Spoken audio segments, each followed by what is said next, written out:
করবে না তুমি? হ্যাঁ, কান্না করবে না? পাপা আবার কদিন পর চলে আসবে। ওকে দেখে একদম চোখ ফুলিয়ে দিয়েছে। দেখো দেখো অবস্থা। ছেলের কান্না দেখে নিজের চোখেও কিন্তু আর জলটা ধরে রাখতে পারলাম না। ভিডিওটা কিন্তু প্রায় 20-25 দিন পর এডিট করছি। তোমরা সবগুলো ভিডিওই আমার পরপর পাচ্ছ, তো অনেক দিন হয়ে গেল। তো এখন এডিট করতে বসেছি, বসেও জানো তো প্রচুর পরিমাণে কষ্ট হচ্ছে। এই যে মুহূর্তগুলো দেখছি, চোখের সামনে দেখছি আর কষ্ট পাচ্ছি। তবুও কী করব বলো, এটা তো নিয়ম, করতেই হবে, এটাই আমাদের জীবন, তাই না? তো তোমরা সবাই কেমন আছো বলো? আমি বেশি একটা ভালো নেই, তোমরা বুঝতেই পারছো। আর কটা দিন এইরকমভাবেই কাটবে, তারপর আবার আস্তে আস্তে সব কিছুই ঠিক হয়ে যাবে। তো ঘুম থেকে উঠেছি, ওঠার পর এই যে এখন বিছানাটা গুছিয়ে নিচ্ছি, আর তোমাদের দাদাভাই সাইডে বসে বসে ফোন ঘাঁটছে। আর বাবাইও কিন্তু আমার সঙ্গে সঙ্গে দেখো হেল্প করে দিচ্ছে, বালিশগুলো এখান থেকে ওইখানে নিয়ে গুছিয়ে রাখছে। বালিশগুলো গোছাতে গোছাতে কয়বার যে হোঁচট খেয়ে পড়ছে, তোমরা ভালো করে একটুখানি দেখো, খুব হাসি পাবে দেখলে। হয়তো ভিডিওটা এডিট করতে বসেছি যখন খুব কান্না পাচ্ছিল, এখন ওর কাণ্ডগুলি দেখে কিন্তু ভীষণ হাসি পাচ্ছে আর কি মনে মনে, দেখতেই পাচ্ছ। ওর পাপাও সাইডে বসে বসে হাসছিল ওর কাণ্ড দেখে। তো যাই হোক, এখন বিছানাটা গুছিয়ে তারপর এই যে এখন কেক নিয়েছি, সবাই আজকে কেকই খাবো। তোমাদের দাদাভাই তো একটু পরে চলে যাবে, তো বলছিল একটুখানি ভাত টাত খেয়েই যাবে আর কি। এখন যদি কোনো কিছু ব্রেকফাস্টে বানাই তাহলে আর ভাত খেয়ে যেতে পারবে না, না হলে দুপুরবেলা আবার প্রচুর পরিমাণে খিদা লাগবে। আর বাইরের খাবার থেকে ঘরের খাবারটাই বেশি ভালো, তাই না? আর সব সময় তো বলো কি বাইরের খাবারই খেতে হয়, ঘরের খাবার তো তেমন খেতে পায় না। তাই জন্য বললো যে ঘর থেকেই খাওয়া দাওয়া করে যাবে, না হলে কি বলো তো আবার ট্রেনে উঠলে খাবার দেবে আর বাইরের খাবার খাবে না আর কি, একটুখানি প্রবলেম আছে তাই জন্য আর কি। তো যাই হোক, কী আর করা যাবে, ট্রেনে উঠলে তো সেই বাইরের খাবারই খেতে হবে, তাই না? আর আমার পাশে একটুখানি আওয়াজ শুনতে পাচ্ছ হয়তো তোমরা, বাবাই এই মাত্র ঘুম থেকে উঠেছে। এখন কিন্তু দুপুরবেলা, আমি দুপুরবেলায় বসেছি ভিডিওটা এডিট করতে। দুপুর বলতে 4টার মতো বাজে আর কি। তো ওকে কোলে নিয়েই আমি ভিডিওটা এডিট করছি, তাই জন্য আর কি একটুখানি আওয়াজ শুনতে পাচ্ছ হয়তো। তো একটুখানি মানিয়ে নিও তোমরা।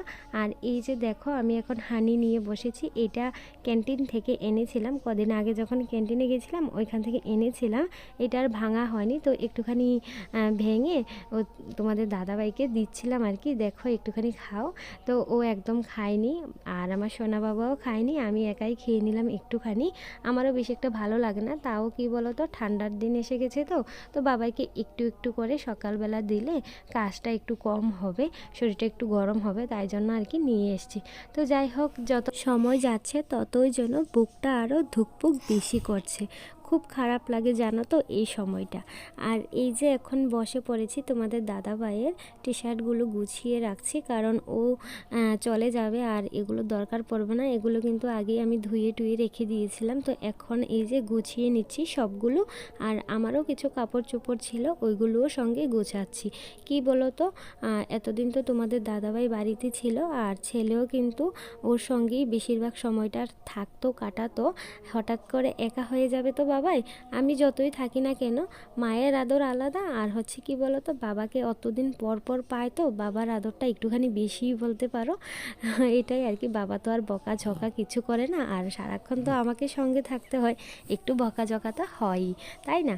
তো এই জন্য আর কি তোমাদের দাদাভাই বলছিল আমি যখন চলে যাব, ও তো একা বাড়িতে একদম থাকতে চাইবে না, আর আমার জায়ের ছেলেও বাড়িতে নেই, তাই জন্য আর কি আমাকে বলছিল যে আমার বোনের বাড়িতে চলে যেতে, 2টা দিন থেকে আসলে ওরও একটুখানি মনটা ভালো হবে বাচ্চাদের সঙ্গে থাকলে, আর আমিও বোনের সঙ্গে থাকলে একটুখানি মনটা ভালো থাকবে আর কি, এই বলছিল। তো তাই জন্য এই যে এখন কাপড় চোপড়গুলি একটুখানি গুছিয়ে নিচ্ছি আর কি।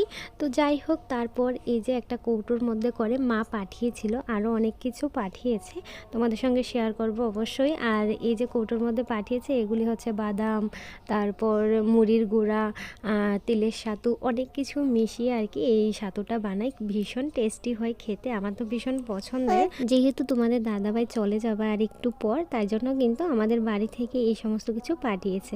আরও অনেক কিছু পাঠিয়েছিল, মাংস রান্না করে পাঠিয়েছিল, তারপর রুটি, এই সমস্ত কিছু আর কি তোমাদের দাদাভাই যাওয়ার সময় একটুখানি নিয়ে যাবে। এখন তো খাওয়া দাওয়া করে যাবে, দুপুরের পর মানে ফ্লাইট থেকে যখন নামবে তারপর একটুখানি রুটি মাংস খাওয়া দাওয়া করবে আর কি। তো যাই হোক, এখন এই যে আমি বসে পড়েছি একটা কৌটো নিয়ে। এই যে বক্স দেখতে পাচ্ছ, এই বক্সটার মধ্যে করে একটুখানি আচার দিয়ে দিচ্ছি তোমাদের দাদাভাইয়ের উদ্দেশ্য করেই কিন্তু এই আচারটা বানানো। তো ও বলছিল চালতার আচার বানিয়ে দিতে, তো বানিয়েছি আর কি, ও নিয়ে যাবে আর কি ওইখানটাই। তো যাই হোক, তারপর স্নান টান সেরে একদম চলে এসেছিলাম ঠাকুর মন্দিরে পুজো দিতে। তো চলো ঝটপট এখন পুজোটা সারি, তারপর তোমাদের সঙ্গে আবার পরে কথা হচ্ছে।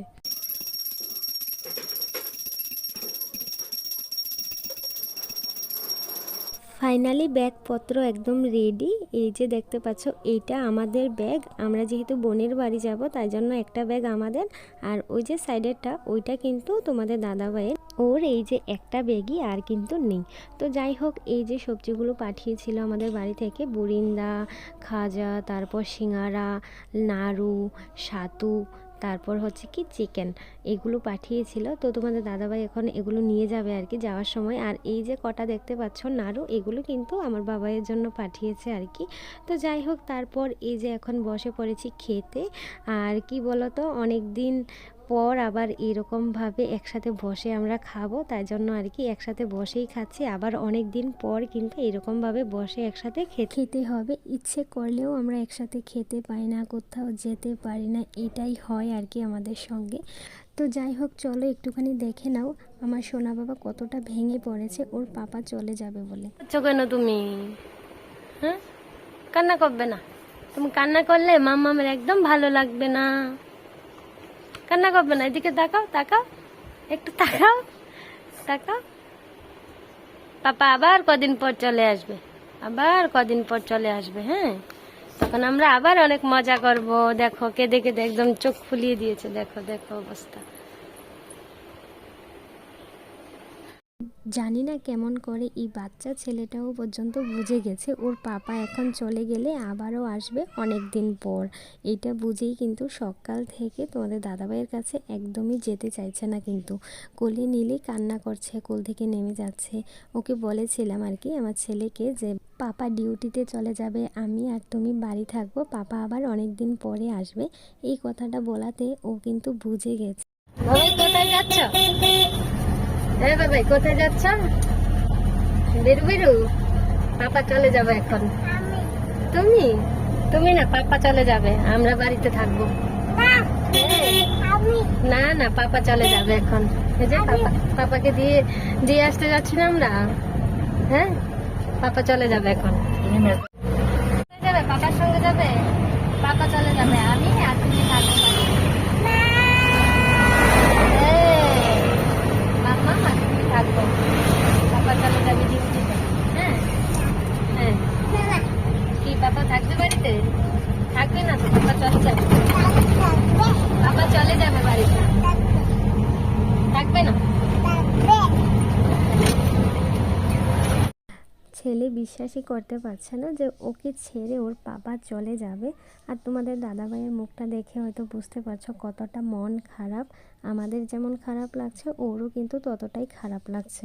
তো যাই হোক, ফাইনালি তোমাদের দাদাভাই কিন্তু চলে গেছে। একটা শর্ট ভিডিও বানিয়েছিলাম 3 মিনিট 3.5 মিনিটের মতো একটা, ওইটার মধ্যে বাকি সব কিছু তোমাদের সঙ্গে শেয়ার করেছি। এই ভিডিওতে আর বেশি কিছু শেয়ার করতে পারিনি। তো যাই হোক, বোনের বাড়ি আসাতে কিন্তু বাবাইয়েরও মনটা একটুখানি ভালো হয়েছে, সঙ্গে বোনকে পেয়ে আমারও কিন্তু অনেকটাই মনটা ভালো লাগছে এখন। তো যাই হোক, চলো এই ভিডিওটা এখানেই শেষ করছি। আজকে সারা দিন আর কোনো ভিডিও বানাবো না, একদম মনটা ভালো নেই, তাই জন্য আর কি এই ভিডিওটা এখানেই শেষ করছি। দেখা হবে নতুন একটা ভিডিওর সাথে। সবাই ভালো থেকো, সুস্থ থেকো।